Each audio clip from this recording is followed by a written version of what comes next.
Pod Hybrid Entertainment. Real Raw Radio, you listen to Real Raw. There's no real without Raw if you don't know. Actually, you listening and watching Real Raw at the same time. At the same damn time. It's your boy Raw Ruler. We got the one and only Weezus. You feel me? I had to come to him. You feel me? I think I'm gonna start doing on the go. You feel me? Yeah. I think it's more better. It's more real raw. You feel me? It's real raw. It definitely is. So man, like, let them know who you are, what you do, and where you from. I'm Weezus, man, aka well best known as T-Weezy Dopeness. Hip hop artist, producer, sound engineer extraordinaire. I was raised out west. I've been part of many brands. Shout out to my brother Polo the God. Shout out to L Dot. Shout out to Mikey Dollars, Bo Deals. You feel me? I came up under a lot of people. I'm an independent artist, self-fueled, self-powered. I co-own a company, Live This Life, with the footworking legend of Chicago, Ace Boogie. We also own the Colin Blend Herb Life Collective. Shout out to HLG. I was part of Splash Paradise and Drip Gang from the founding into the air. Shout out to Roy French, Black Raphael, Jinx the Nantry, AJ Peace, Gang. Y'all know the rest. It's too many Drip Gang. Chris Crack, what's up? You feel me? But yeah, it's a lot of us. So man, like with the this latest project, let them know the name of it. Let me know what's different about it from other people. So I'm working on my 6th complete project, Little Dragon from the Valley. Little Dragon from the Valley is definitely it's an EP project that I'm working on. It embodies me as an artist and what I've accomplished. You know, I started off on Audacity, you know, making music on Audacity on a laptop in my bedroom, and now I'm in. I remember that shit. I used to record off this shit. So it's like it's a journey, and like the lifestyle is. I've actually lived inside the lifestyle now. You know, I've been inside the scene culture, inside the Chicago music scene. I'm a performing artist. I'm an actor. So like I've actually lived inside the culture, and it's amazing. You know, Chicago music culture, especially when you're living inside the underground, it's amazing. I've met a lot of artists. I've worked with a lot of amazing artists and sound engineers and producers. So Lil Dragon from the Valley is what's my development after that. My fan base loves me because every project they get to see my development. Not only on quality, but on delivery, on composition, on song quality. I get deeper and deeper. So with Lil Dragon is giving you a depth of where I've been, who I've seen, who I've met, and the experiences that I had in 2K16. Okay. 2K16 was definitely amazing for me. I got to work with a lot of people that I wanted to work with. I got to perform in a lot of places that I wanted to perform in. How many think you performed at? I think I performed over like 85, 95 times last year. Work it. One of my biggest performances, my favorite performance, was my Party Hard performance with Latoine from Create the New World. Yeah. Amazing artist. I think y'all know about him. He was in the Chicago Reader in June. Amazing artist. He has his own clothing line. He's definitely one of my clothing sponsors. What's his name again? Latoine Jones. He's the artist. He kind of looked like me. A lot of people say it. You know, he got the dreads with the clips on him and shit. So if you see him, you will actually look at him and be like, that look like Weezus. But I probably seen him already. And thought he was yeah. The whole time. A lot of people do. So shout out to Twine, man. That's one of my brothers. He definitely is a part of that Drake Gang collective too. Definitely. So with this track, how many tracks on here? On this EP, I'm thinking anywhere between 9 to 10 tracks. And a bonus track exclusively on my Bandcamp page will be released. I'm working on a song right now called Possibilities with an artist called Fancy Baby from LA. Shout out to Fancy Baby. Hello Goddess, I miss you too. Yeah, that song gonna be powerful. It's the perfect description of this song is a combination between BJ the Chicago Kid and 2 Chainz. You know, so that's kind of it's interesting, but it's weird. It's weird. It's weirdly interesting, but it's definitely epically dope. You know, And then for the feminine touch, I guess you could say it's a little bit of Alicia Keys, because Fancy got a beautiful voice. You feel what I'm saying? So It's something I gotta hear. it's a unique piece. Everybody thinks it's my breakthrough song. I've been sitting on it for probably like, You ain't let me hear it yet?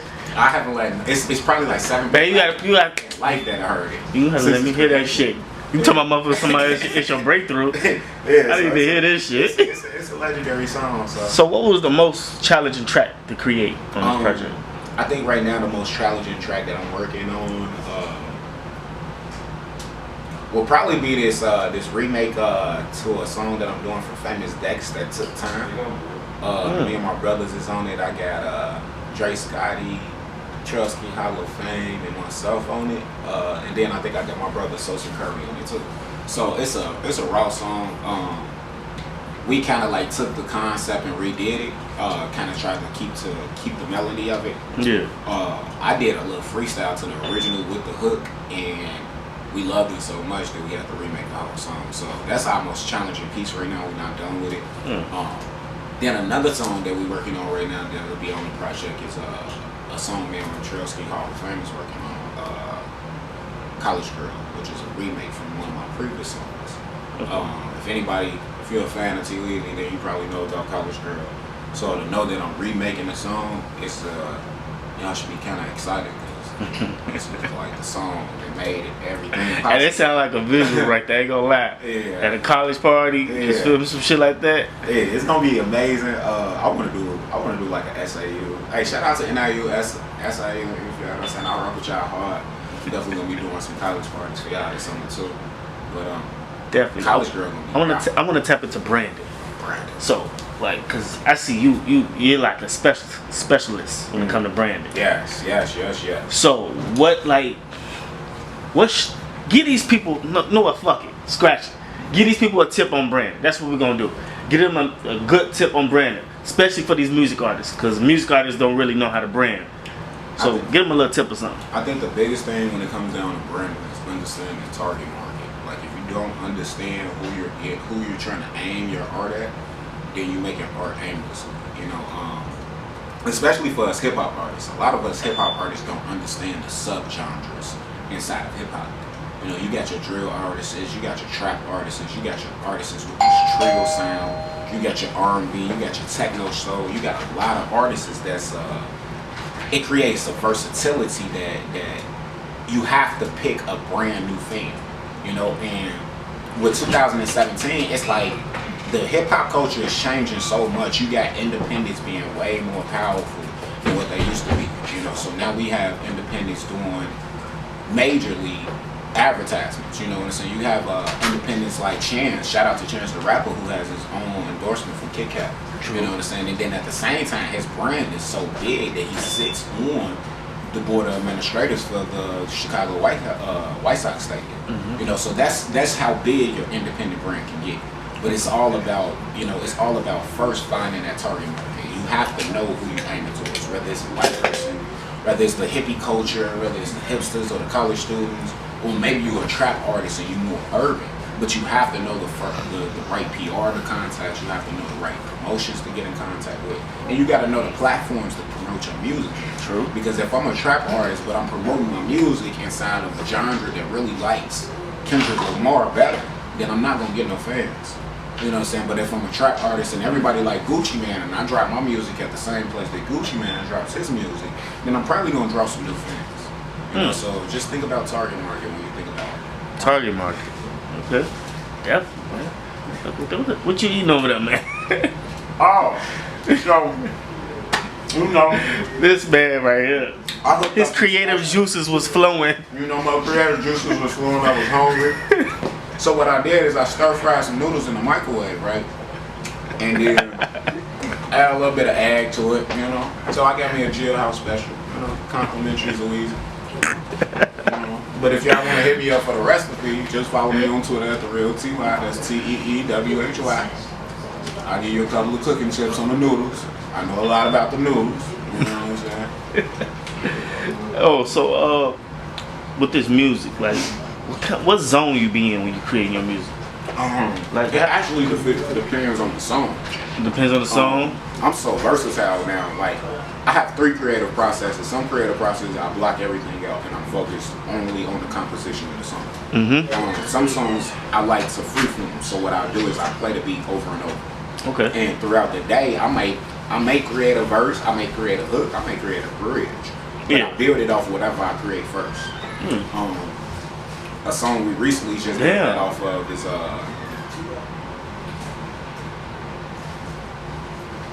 got the It sounds like hey, ask what's the name of that song that me and Scotty and Sosa just did? What's that? Kurt Franklin. Yeah, Kurt Franklin. That's Kurt Franklin, right?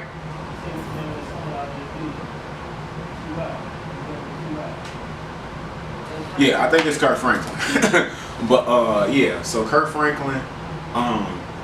At first we wrote the verses for Kurt Franklin, and then we had our little brother. And the way that we wrote the verses is we really weren't feeling the song at first, the beat first, and then we played it like 10 times, and out of nowhere it just snapped to us. So we're like, damn, this beat cold as hell. And everybody get to like, okay, let's put a verse on this. Okay, y'all reeled that shit in. yeah, like we like, okay, this is hot. So we wrote the verses first, and then after the verses, we sped them to each other, and we like, okay, this need a cold ass hook. So we called our little brother Sosa Curry and like, Curry, put a hook on this. He like, okay, I'm gonna create something. So about 30 minutes later, he like, yeah, I got a hook. Y'all ready to hear it? He spits the hook for us, and it's amazing. We like, okay, we're gonna record this tomorrow. And we got in the studio, recorded. Kurt Franklin actually drops on the 3rd. That's another Q Gutter, Mob Major, Band Caps Official. You feel what I'm saying? G-Mob shit, G-Squad shit. Probably the only GDs that I fuck with. Out west shit. But yeah. Oh, and Youngin. Shout out my brother Youngin. And 450. My fault, Mr. 450. You're dead, but yeah. Cause this is an interview, you dig? I gotta put all my brothers in there. But yeah. So from there, Lil Dragon is really me developing that tenacity. Cause I've been rapping for a minute, but I've been professionally rapping for only like 4 or 5 years now. And with me being a professional rapper, like I used to make songs just to make songs. You know, I had Loose Squares, I had Butt Naked Hoes, I had a lot of songs. Come on, Butt Naked Hoes. Just random ass songs. Hey, it's one song. I remember when I first met you. It was a song that caught my ear, and I actually told me like, yeah, he's creative as fuck. I think it was Pina Colada. Yeah, Pina Colada. Yeah, it was that. Featuring Roy French. We haven't dropped that yet either. That dropped soon too. Shout out to Roy French. Bro, when I heard that, I was like, wait a minute, what the fuck? Did they just remix this shit? Yeah, that shit was my shit too. That was a hit. Like the energy when we made that, that's one of them creative processes where we heard the beat and we was like, okay, let's make something right now. You feel me? So we get to writing the verses and Roy flowing, and I'm like, bro, I love the energy we got in this song. Let's just tee up. Speaking of energy, like what's the chemistry and vibes like with your producers? A lot of my producers are like, they actually have like a very, I love vibes where it's just positive creation. You know what I'm saying? And it's all honest. You know, if you don't like something as a producer, you should always give an artist a direction, because us as artists, we need producers to understand the direction that we're trying to compose.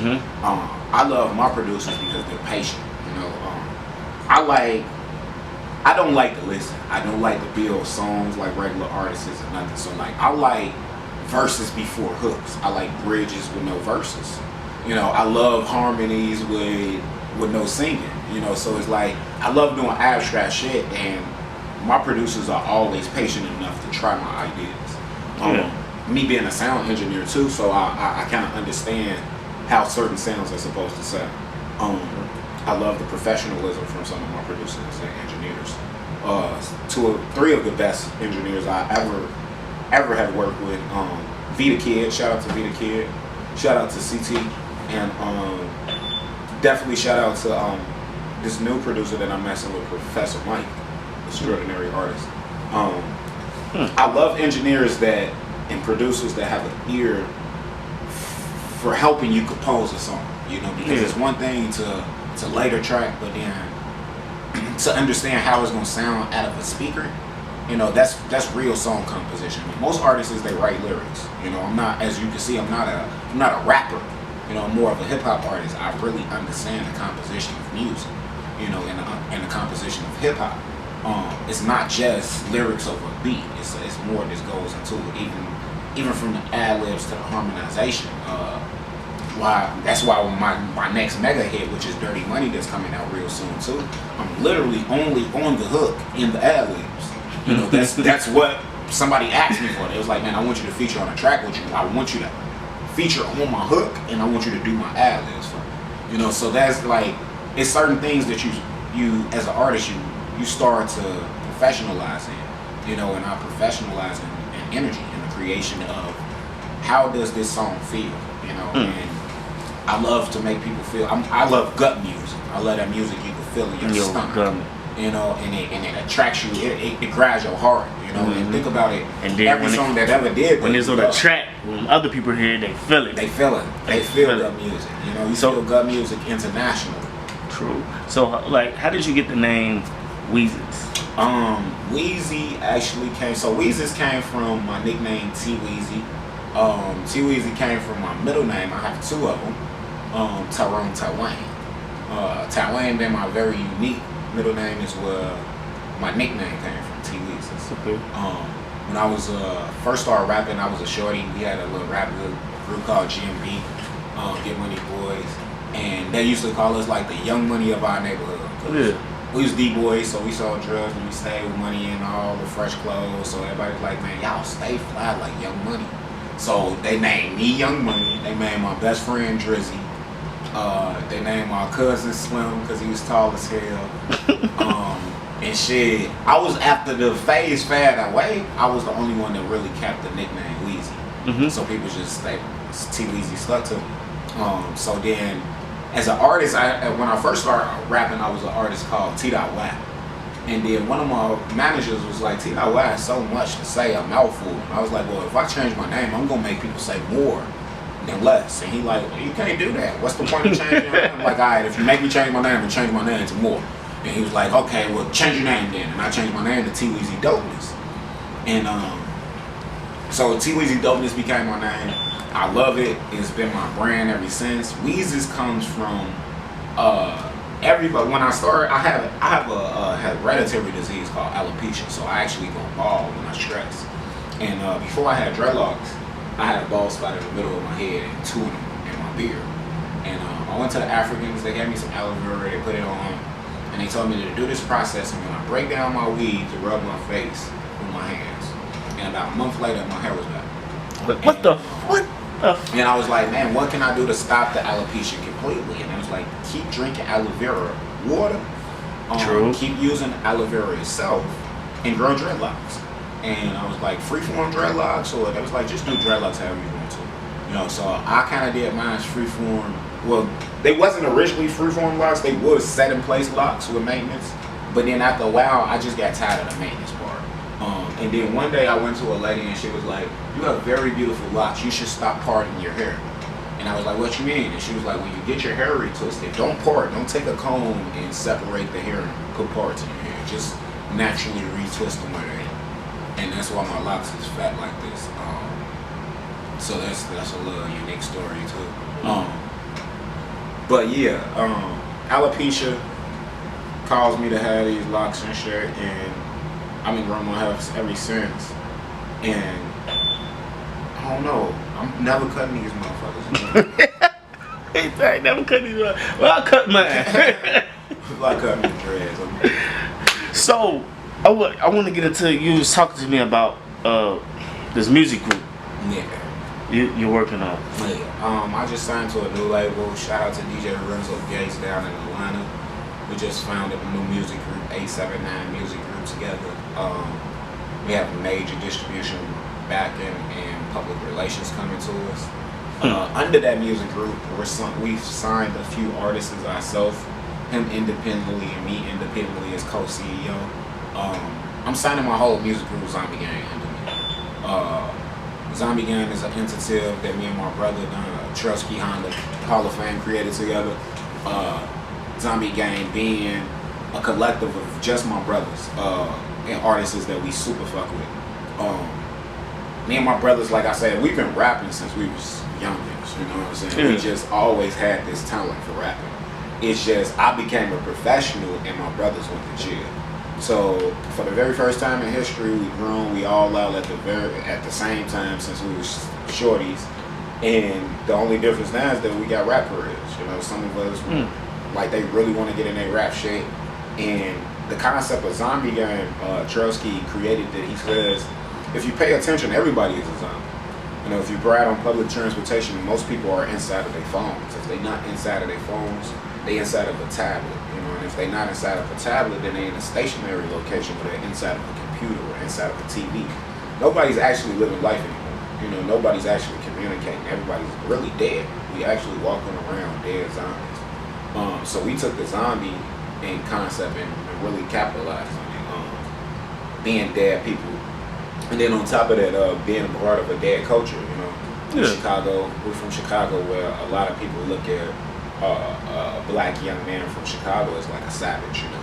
Especially with the statistics and murder rate in our city. Like, I got friends in New York and California, and shout out to y'all, you know what I'm saying, but that don't want to come here because they scared of the violence. You know, they think it is so random of the violence that you walk down the street and you might get shot at. No, that's not really happening. You know, like, let's get it. I want to be the very first artist that really comes clean and be and states that most people in Chicago are getting killed by people they know on purpose. There's no random killings. There's not a serial killer running around Chicago killing people.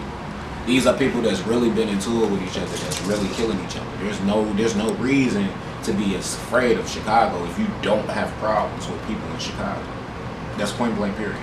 You know what I'm saying? And it should be common sense, but I see somebody has to make that statement to tell people, like, it's not just, it's some babies accidentally getting killed in the chaos, but that baby that died the other day, that got shot in that live video, her baby daddy was in tour with the niggas and she knew this.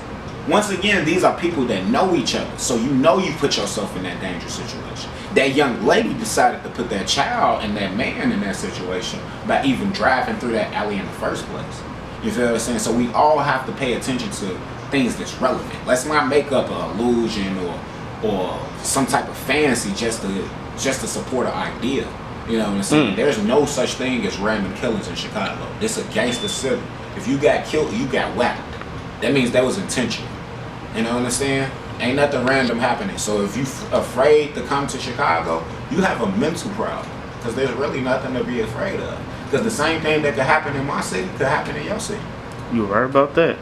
Fucking right about that. You know? So I just wanted to be the artist that made common sense of the whole situation. Because nowadays we get so many people that's scared of the murder rate in Chicago as if it's something that deals with them.